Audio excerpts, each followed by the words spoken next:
Nabila et Jessica taclent Magali Berda après son mariage. Manon, Camila et Mila s'expriment sur leurs raisons d'absence.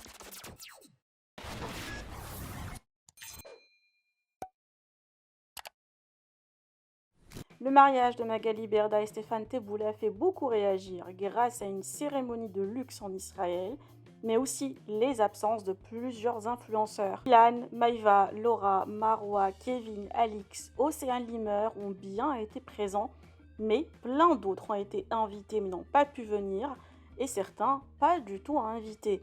Manon Marceau est rentrée hier avec ses enfants à Dubaï, et avec le premier jour d'école de Thiago, elle n'a pas pu faire le déplacement. Camilla, très malade, toujours à Marseille, a précisé que Magali et Stéphane sont au courant des raisons de leur absence. À vrai dire, Camilla et Nouré, avec la cause palestinienne, n'ont pas souhaité se rendre en Israël. Mila a partagé un post pour féliciter le couple, mais sans donner d'explication pour son absence. Nabila et Jessica, qui étaient de base très proches de Magali, ne se sont pas rendues. Les deux femmes sont en tension avec leur ex-agente. Jessica a partagé ce message avec plein de sous-entendus. Et Nabila a même un follow Magali.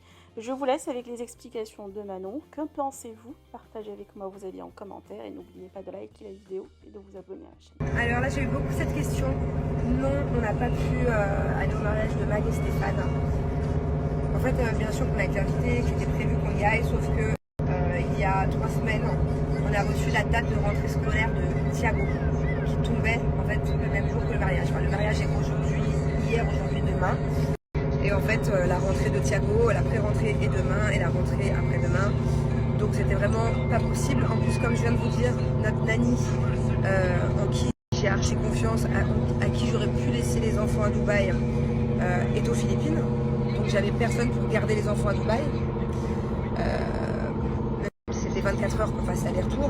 Donc voilà, c'était très compliqué. Et en termes de rentrée et en termes de nanny, c'était pas possible. Donc je suis deg. Je sais que ça va être un mariage sublime. Il y a tout le monde là-bas. Voilà. On se retrouve un gros départ. La fin des vacances 2023 est finie. Faut que je fasse gaffe de ne pas me tromper parce qu'à chaque fois, je vous jure, j'ai un problème avec les années. Moi. Chaque fois, je demande à Julien, on est en quelle année? Et quand on est en 2022, je crois qu'on est en 2023. Là, des fois, j'ai un doute entre 2024. Mais bon, en tout cas, la fin des vacances, c'est terminé. On part, il y a mauvais temps. Alors on a eu du soleil jusqu'au bout, jusqu'à hier on a pu profiter dans le sud, trop bien.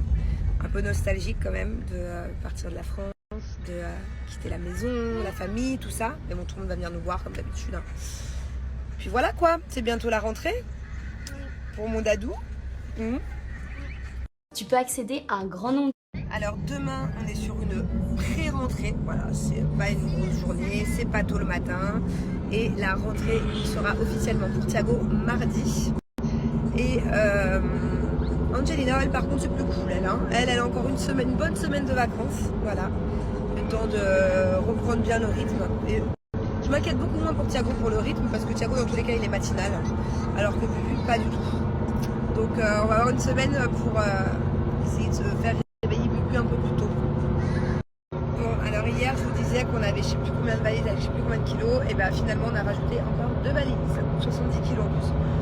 Je n'arrive même plus à calculer, voilà. Je crois qu'on est à 380 kilos. Sympa. Mais c'est vrai qu'on repart avec beaucoup de choses. Alors déjà, on est venu avec 1, 2, 3, 4, 5, 6. On est venu avec 6 valises. Là on repart avec 11 grosses, donc 5 en plus et 5 petites. Va falloir qu'on prenne tout en photo parce que quand tu arrives d'un voyage après des heures d'avion avec les enfants qui va être minuit, 1h du mat et qu'il va falloir retrouver toutes les valises, plus on rejoint nos amis qui ont le même nombre de valises, donc on est en tout 2 familles à 25 valises, ça va être un carnage. Donc on va tout prendre en vidéo, en photo pour bien se souvenir lesquelles sont les nôtres. Alors pourquoi est-ce qu'on a autant de valises en plus? C'est une bonne question, même si vous m'avez pas posé la question, en fait je m'auto-pose la question. Alors déjà j'ai acheté plein de vêtements qui habillent pour la rentrée pour les enfants. Je vais avoir une valise en plus.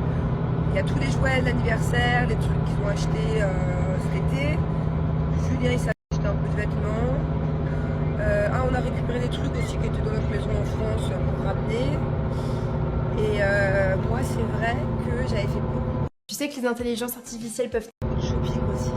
principalement sur Chine pour le tournage des 50 tenues de sport, machin, je les ai toutes ramenées.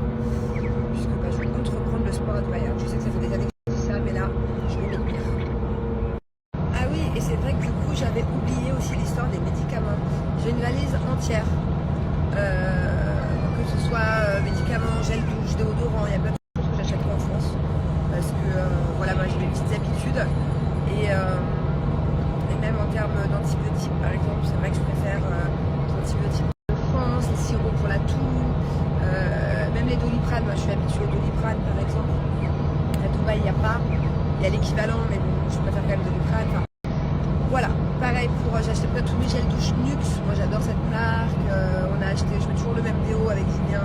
On a acheté au moins 12. Enfin voilà, on a acheté plein de trucs. Ah, plein de sauces soja sucrées, parce qu'il n'y en a pas à Dubaï. Donc je suis repartie au moins avec 10 ou 12 pots. Des galettes de riz pour faire les nems. Enfin, voilà. Du coup j'ai une valise entière de trucs que j'ai acheté à la pharmacie à Carrefour. Alors voilà, j'ai reçu plusieurs messages comme ça. Alors j'ai jamais dit que tout était négatif en France. Bien au contraire, j'adore la France. J'ai adoré passer 2 mois là dans notre maison, c'était trop bien. Il y a énormément de choses que je trouverais qu'en France et qui me manquent énormément de la France. Voilà, pour moi, la France a un très gros point négatif, c'est l'insécurité. Et il y a beaucoup plus de positifs en France que négatif de manière générale, mais voilà. Donc par exemple, il y a plein de trucs qu'on ne trouve pas à manger à Dubaï, qu'on trouve en France, on s'est régalé. Quand je suis à Carrefour, moi en France, je me fais trop plaisir, il y a trop de trucs. Les médicaments, tout ce qui est aussi docteur, tout ça. C'est vrai que ça n'a rien à voir, hein. La France est bien au-dessus. Alors ça, c'est le genre de message, mais tellement nul. Vous savez, je pense que même Bill Gates ou les plus gros fortunés du monde font attention à ce qu'ils dépensent. Et c'est très certainement comme ça qu'ils en sont arrivés là. Voilà, moi je fais toujours très attention à mes dépenses, que ce soit par exemple là les valises, les kilos supplémentaires. J'aurais pu les payer à l'aéroport, ça m'aurait coûté 3 fois plus cher. Donc je suis passée par plein d'astuces, plein de trucs pour faire des économies. Par exemple, quand je vais à Carrefour, je suis la première à regarder les dates d'expiration, comparer les prix, et je suis très très à cheval sur tout, voilà, sur tout ce qui est pris à tous les niveaux. C'est pas parce qu'on gagne bien dans notre vie qu'il faut jeter l'argent par la fenêtre, pas du tout, pas du tout, c'est tellement pas ma mentalité. Alors, notre nounou n'est pas avec nous, notre nanny Marie est partie il y a 2 semaines en vacances aux Philippines pour un peu plus d'1 mois. Voilà, donc elle rejoindra à Dubaï dans plus de 2 semaines. Il faut savoir que, voilà, moi j'ai aucune honte à dire qu'il y a des fois où moi-même je voyage en économie. Par exemple, c'était quand on a été en Italie, je voyage en éco avec les enfants.